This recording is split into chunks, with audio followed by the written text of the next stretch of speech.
God created this world and brought man, a living being, unto which he bestowed life into it. Next, man came to have parents and kin, and was no longer alone. Ever since man first laid eyes on this material world, he was destined to exist within the ordination of God. The breath of life from God supports each and every living being throughout growth into adulthood. During this process, no one feels that man is growing up under the care of God. Rather, they believe that man is doing so under the loving care of his parents, and that it is his own life instinct that directs his growing up. This is because man knows not who bestowed his life, or from whence it came, much less the way in which the instinct of life creates miracles.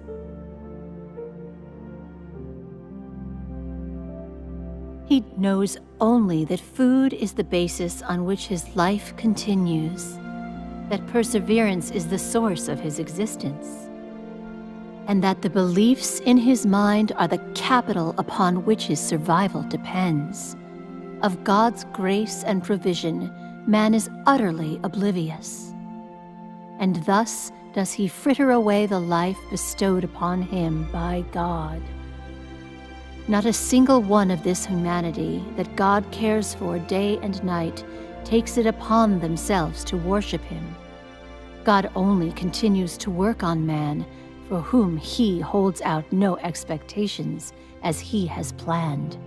He does so in the hope that one day man will awaken from his dream and suddenly realize the value and meaning of life.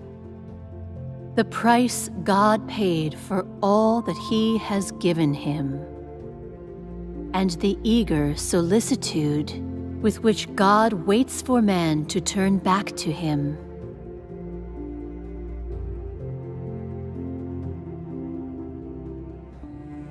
From the moment you come crying into this world, you begin to fulfill your duty, performing your role in God's plan and in his ordination. You start your life's journey. Whatever your background, and whatever the journey ahead of you, no one can escape the orchestrations and arrangements of the heaven, and no one is in control of their own destiny. For only he who rules over all things is capable of such work.